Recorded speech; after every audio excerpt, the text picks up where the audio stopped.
I was the human equivalent of a 24-hour convenience store. Always open, always cheap. And the only people who visited me were bored or desperate. You don't admire the architecture of a set. You grab what you need, throw some change on the counter, and leave without making eye contact. I wasn't being romantic. I was a doormat with an open for business sign permanently nailed to my forehead. I existed in the background of her life, like white noise constant, safe, and utterly I was the guy who texted back while driving on the highway, risking my life to send I was the guy who canceled plans with my own friends on a Friday night, just in case she might be free later. I thought I was being a good man. In reality, I was just flooding the market with my own attention, driving its value down to zero. I operated on the vending machine philosophy. I genuinely believed that human relationships were mechanical. I thought if I inserted enough coins of kindness driving her to the airport at 4 a.m., fixing her Wi-Fi, listening to her drama for 3 hours straight, eventually, love would fall out of the slot. I thought there was a scorecard somewhere, and if I hit a certain number, I'd win the prize. I was wrong. Attraction isn't a vending machine. It's a slot machine. Machiavelli understood this better than any modern dating coach. When Ed wrote, "It is safer to be feared than loved," he wasn't telling you to be a villain. He was telling you that human beings get bored with certainty. We don't respect things that are guaranteed. We respect things that can hurt us, not physically, but emotionally. We respect the possibility of loss. Look at the guy she actually obsesses over. Let's call him Dave. Dave isn't buying her flowers every Tuesday. Dave misses their monthly anniversary to fix his truck. Dave replies to her 3-paragraph emotional confession with a single word, "Cool." And does she leave him? Does she call him a jerk and block his number? No. She studies him like a final exam. She screenshots that one-word text and sends it to her group chat, like they're trying to crack the Enigma code. Why did he use a period? Is he mad? Is he busy? What does cool actually mean? Dave isn't a bad guy. He's just unpredictable. His inconsistency turns him into a slot machine. Sometimes he pays out affection, sometimes he doesn't. And she's glued to the seat, feeding him attention, waiting for a jackpot that never comes. The uncertainty is the hook. Meanwhile, I was the broken vending machine in the corner. You put a coin in, you get the soda. Every single time. Reliable.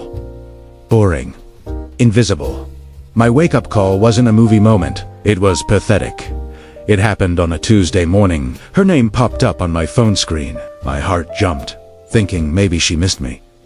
I opened it. "Hey, my printer is jammed and I have an essay due in an hour. Can you come fix it?" She didn't text to say, "I miss you." She didn't ask how I was. She texted because her printer was jammed. She treated me like Geek Squad with a pulse, and my body reacted before my brain did. My thumb hovered over the reply button like an addict spotting a needle. The urge to type on my way was overwhelming. It was a physical reflex. I was about to apologize for a printer I didn't break. I was about to rush over there, fix her problem, and hope for a crumb of gratitude. That's when I caught my reflection. In the dark glass of the screen, I looked slumped over. I looked desperate. I looked like a servant waiting for a bell to ring. I stopped. I didn't just ignore a text. I induced a panic attack. I flipped the phone face down on the table and sat on my hands. The next 30 minutes were excruciating. I sat there, sweating out the submissiveness like a fever. My brain screamed at me. She's going to be mad. She's going to fail her essay and blame you. She's going to block you. The silence in the room was deafening. It was the sound of my own validation withering away. I realized I had no idea who I was without her approval. I wasn't a boyfriend. I was a utility. And utilities only get noticed when they stop working. I forced myself to leave the apartment. I went for a walk without my phone. Every step felt wrong. I felt naked. I felt guilty. But slowly, as the air hit my lungs, a new feeling crept in. Resentment. Why was I so afraid of a girl who only texted me when she needed IT support? Why was I terrified of losing someone I never really had? When I returned 3 hours later, the phone was blinking. "Are you busy?" I stared at the screen. She had never asked that before. In our entire dynamic, the concept of me being busy didn't exist. I was the guy who was always waiting in the lobby. But by removing my attention, I had forced her to confront a void. I had disrupted the pattern. I didn't reply immediately. I went to the kitchen. I made a sandwich. I ate it slowly. I let the question hang in the digital ether. I let her sit in the uncertainty that I had lived in 4 months. Finally, I picked up the phone. I didn't apologize. I didn't explain. I didn't offer to fix the printer. I typed, "Caught up with work. Hope you got it sorted." Sending that text felt like jumping off a cliff. But I didn't crash. When we met that night, the dynamic had flipped. She wasn't scrolling Instagram, she was auditing me. She touched my arm when she spoke. She laughed too hard at my bad jokes. She kept looking at me with a strange mix of confusion and focus. She was terrified not of me, but of the empty space where I used to be. I wasn't the brother figure anymore. I wasn't the safety net. I was a limited resource. I had cut the supply, so the price skyrocketed. It was basic economics, playing out in the messy arena of human emotion. She asked about my diacti listened. She didn't bring up the essay. She was auditioning for my time. It felt intoxicating. The rush of power was sweeter than I expected. But nobody warns you about the side effects. Scarcity creates value. Sure, but it also creates obsession. I thought I was just striking a match to see in the dark. I didn't realize I was standing in a room full of gasoline. I didn't ghost her. Ghosting is for cowards who can't handle the fallout. If you disappear completely, people eventually heal. They grieve. They call you a jerk. And they move on. If you really want to break someone, you don't leave the house. You just start flickering the lights. I became a faulty light switch. On Tuesday, I was the dream guy. I bought the rounds. I looked deep into her eyes. I made her feel like the only person in the crowded room. Primera caberte boyfriend experienced full intensity, full focus. On Wednesday, I was a dead zone. I didn't ignore her. Texts that is too aggressive. That gives her a visible enemy to fight. Instead, I just let them sit on read long enough for the rot to set in. She would send a meme at 10 a.m. I would open it at 4 p.m. and send nothing back. No reaction. No validation. I gave her crumbs, and because I had starved her of attention, she treated those crumbs like a Michelin star meal. I watched the transformation happen in real time. It wasn't poetic. It was pathetic. Before, she was the main character of her life. She was loud. She had opinions. She took up space. Now, she was folded up on my couch like a cheap lawn chair, apologizing for breathing too loudly. She wasn't an equal partner anymore. She was an extra in her own movie. I didn't need to read a psychology textbook to understand what was happening. I wasn't hacking her biology. I was just being inconsistent. And inconsistency is the most effective torture method known to man because it keeps hope alive just enough to prolong the suffering. One Tuesday night, c'est comme Aubert. We were watching a movie, but she wasn't watching the screen. She was watching me. She was scanning my face for micro-expressions, trying to predict the weather. "Are we okay?" she asked suddenly. I didn't turn my head. "Yeah, I don't know," she stammered, picking at a loose thread on the cushion. "You just feel distant lately. Did I do something? Is it because of the printer thing?" I almost laughed. She was still thinking about the printer. That moment had been weeks ago, but it had lodged in her brain like a splinter. She was connecting dots that didn't exist, rewriting history to explain my behavior. "No, I am just busy," I said, keeping my voice flat. "Work is crazy. Don't overthink it." I turned back to the TV. I didn't reassure her. I didn't hug her. I let her sit in the discomfort. And what did she do? She moved closer. She rested her head on my shoulder, her hand gripping my arm a little too tight. She was trying to physically bridge the gap I had created mentally. I started canceling plans at the last minute.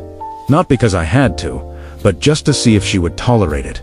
She did. In fact, she apologized to me for the schedule change. I was training her, and she was learning fast. One night, she called me at 11 p.m. She was spiraling. Her boss had humiliated her in a meeting, and she needed to vent. The old me would have played unpaid therapist until 3 a.m., absorbing her stress, offering solutions, being the good guy. The new me listened for 10 minutes and checked my watch. "That sucks," I said, cutting her off mid-sentence. "But I gotta crash. Early morning tomorrow." The silence on the other end wasn't peaceful. It was a door slamming in her face. "Oh," she whispered. Her voice sounded small. "Okay. Sorry for bothering you." "Good night," I said, and hung up. I stared at the phone, in the dark. A part of me, the weak part, wanted to call her back, but the other part felt a sick sense of satisfaction. "Now, you know," I thought. "Now you know what it feels like to reach out for a hand and touch a cold wall." The climax of this twisted game came a week later. It was my birthday. In the past, my birthdays were not a text. Maybe a quick dinner if she wasn't busy. I never expected much, so I was never disappointed. But this year was different. I walked into my apartment to find a surprise. She had cooked not just a meal, but a feast. A full spread, and on the table sat a small velvet box. Inside was a vintage watch I had mentioned in passing 3 months ago. She must have scoured the internet for weeks to find it. She was standing in the kitchen, wearing a dress I said I liked once. She looked nervous. She was trembling slightly. She looked like she was waiting for a verdict in a parole hearing. "Happy birthday," she said, her smile wavering. "I wasn't sure if you had plans." I looked at the table. The wine, the food, the expensive watch. It wasn't just a gift. It was a bribe. She was pouring everything she had into this, trying to buy back the certainty she had lost. I sat down. We ate. She watched me chew. Every time I said, "This is good," she lit up like she had just won the lottery. When I stayed silent, she crumbled. She was terrified of the silence. I looked at her across the candlelight. I looked at the desperation in her eyes, the way her hand shook when she poured the wine. And suddenly, the victory turned to ash in my mouth. I saw it. I finally saw what I had done. I hadn't built a partner. I had built a mirror. I had turned her into me. I had taken a confident, independent woman and broken her down into the anxious, people-pleasing wreck that I used to be. I had made her feel small so I could feel big. I had made her anxious so I could feel secure. Machiavelli said, "It is better to be feared than loved." And I had achieved it. She feared losing me. She respected my time. She valued my attention above almost anything else. But she didn't know me anymore. She wasn't connecting with me. She was connecting with the projection I had created. She was in love with the chase. She was addicted to the anxiety. I was no longer a boyfriend. I was a drug dealer. And she was the addict shaking for a fix. She reached across the table and took my hand. "I just want you to be happy," she whispered. "I feel like I am always messing up lately. I just want to get it right."